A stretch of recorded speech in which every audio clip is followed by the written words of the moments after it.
ସମୟ କେତେବେଳେ କୋଉ ପରିସ୍ଥିତିରେ ନେଇ ଠିଆ କରିଦବ ସେଟା କାହାକୁ ବି ଜଣା ନଥାଏ। କିଛି ଜଣ ସେଇ ପରିସ୍ଥିତିକୁ ସାମ୍ନା କରିକି ଆଗକୁ ବଢନ୍ତି ତ ଆଉ କିଛି ଜଣ ସେଇ ପରିସ୍ଥିତି ସହିତ ସେଇଠି ହିଁ ରହିଯାଆନ୍ତି। ଠିକ ଯେମିତି ମୁଁ ଏଇ କିଛି ଦିନ ତଳେ ମୁଁ ସମସ୍ତଙ୍କୁ ଜଣେଇ ଦେଇଥିଲି ଯେ ମୋର ଗୋଡ ଭାଙ୍ଗି ଯାଇଛି ଆଉ ମୁଁ ପୁରା ଡିସାଇଡ ବି କରିଦେଇଥିଲି ଯେ 1 year 2 month ମୁଁ ଭିଡିଓ ବି କରିବିନି। ବଟ୍ ଷ୍ଟିଲ୍ ମୁଁ ଏବେ ହିଁ ଭାବୁଛି କି ମୋର ଗୋଡ ହିଁ ଭାଙ୍ଗିଛି, ହେଲେ ମୁଁ ତ ହାରି ଯାଇନି ନା। So hello lovies, good morning, welcome back to my another mini blog. ସକାଳୁ ସକାଳୁ ମୁଁ ଆଗେ ଫ୍ରେଶ ହେଇକି ମେଡିସିନ୍ସ ଖାଇ ଦେଇଥିଲି ଆଣ୍ଡ ତାପରେ ମୁଁ ମୋର ଚାହା ବିସ୍କୁଟ ଖାଇ ଦେଇଥିଲି। ତାପରେ ପୁରା ପ୍ରପର ରେଷ୍ଟ କରିକି ସିଧା ଆସିଗଲି ଲଞ୍ଚ କୁ।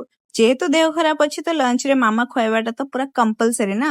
ଦେନ୍ ମତେ ଟିକେ ବେଟର ଫିଲ୍ କରିବା ପାଇଁ ମୋ ପାଖକୁ ଆସିକି ପହଞ୍ଚି ଯାଇଥିଲା ମୋ ମୂର୍ଖ ମହିଳା ମିତ୍ର। ମୋର ଯେହେତୁ ଚକୋଲେଟ ବହୁତ ହି ପସନ୍ଦ ତ ସେ ମୋ ପାଇଁ ବହୁତ ସାରା ଚକୋଲେଟ ବି ଆଣିଥିଲା ଆଣ୍ଡ ସେଟା ମତେ ନ ଦେଇକି ସେ ନିଜେ ହିଁ ଖାଉଥିଲା। ଦେନ୍ ସେ ମତେ ବି ଗୋଟେ ବାଇଟ୍ ଖୁଆଇ ଦେଇଥିଲା ଆଣ୍ଡ ତାପରେ ଆମେ ଦି ଜଣ ମିଶିକି ବହୁତ ହି ମଜାମସ୍ତି କରିଥିଲୁ ଆଣ୍ଡ ସେ ଆସିଥିଲା ମତେ ବେଟର ଫିଲ୍ କରିବା ପାଇଁ, ବଟ୍ ସେ ଏଠି ନିଦରେ ପୁରା ଚୁର। ତାପରେ ମୁଁ ସିଧା ଆସିଗଲି ଇଭିନିଂ ରେ ଆଣ୍ଡ ସେତେବେଳକୁ ମୋ ସାଙ୍ଗ ଯାଇ ବି ସାରିଥିଲା ଯୋଉଟା କି ମୁଁ କ୍ୟାପଚର କରିବା ଭୁଲି ଯାଇଥିଲି। ତ ଆଜିର ଦିନକୁ ମୁଁ ଏଇଠି ଏଣ୍ଡ କରୁଛି। ତ ଯଦି ମୋ ଭିଡିଓ ଆପଣମାନଙ୍କୁ ପସନ୍ଦ ଆସିଲା ତ ଲାଇକ୍ କମେଣ୍ଟ କରିବା କେବେ ଭୁଲିବେନି। ବାଇ ବାଇ, ଫଲୋ ଫର ମୋର।